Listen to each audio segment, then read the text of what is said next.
Governor General Julie Payette opening Canada House, where there's Canadian beer in the fridge and, you bet, poutine in the kitchen. What more do you need? Well, it's also home to Pride House, the first time it has ever been hosted by a National Olympic Committee. 92 countries are set to compete in these games, several with their official houses of their own. On top of that, there are more than a dozen competition and non-competition venues. Here's a quick guide to some of the places you're going to hear an awful lot about over the coming weeks. When it comes to the competitions, there are two areas you need to watch. Let's start with the Coastal Cluster, a crucial spot for Team Canada. You've got all the ice events, speed skating, figure skating, curling, and of course, hockey. Then there's the Mountain Cluster. That's where I am right now. Athletes here will compete in the snow events like skiing, snowboarding, and sliding sports like bobsleigh and luge. This is also where the opening ceremony will take place at the Olympic Stadium. And just next door, the Pyeongchang Olympic Village, one of two places where athletes and coaches are staying when they're not competing for medals. The other Olympic Village is in the Coastal Cluster. I got a first-hand look and spoke with some of the athletes about their first impressions. The signs of national pride are displayed at every corner.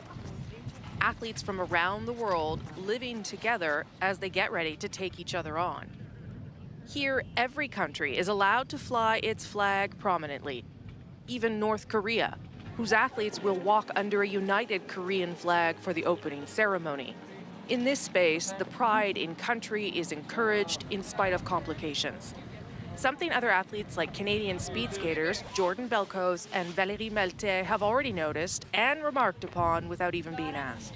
A long line of police officer, and they asked me to move out of the way because they needed the North Korean were coming for training. So that was kind of special, but... There is little room for geopolitics here. Athletes are too busy settling in. Are you guys hockey by any chance? We are. First of all, tell me what the village is like. Oh, it's been amazing. We just got here last night, but we've been in Korea for about 10 days now, and I mean, it's been great. Like, everything is top notch, and it's just nice to get here and kind of feel part of the Olympics already and just get to know everything. The Italians are upbeat here, upstage. Bloody Italian. There are two Olympic villages for these Olympics. This one has about 2,900 or so.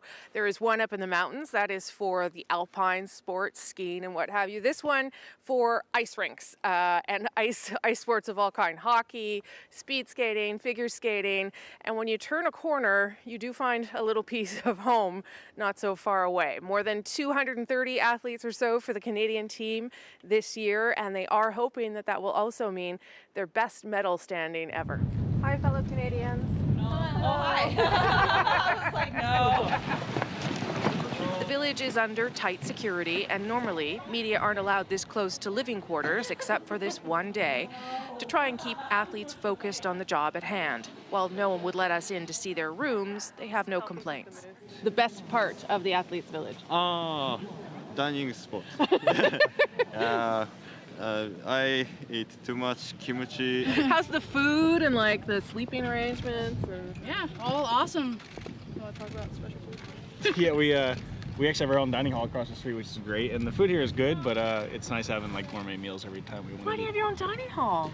Because we're spoiled. Oh, Hear that, Canada? Canadians Come on out.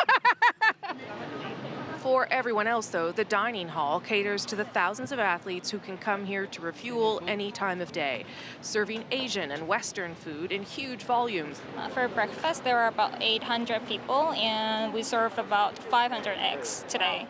Chef Uyong Yang is the man tasked with keeping everyone fed. You have a lot of Canadians here. What is their favorite food? 카나다 사람들이 많은데 그분들이 가장 좋아하시는 게 아무래도 스테이크라든지 카빙 요리도 좋아. I expected it to be bread, he says, but Western people like to eat a lot of ribs, Korean ribs. Okay, but my hair is blowing everywhere.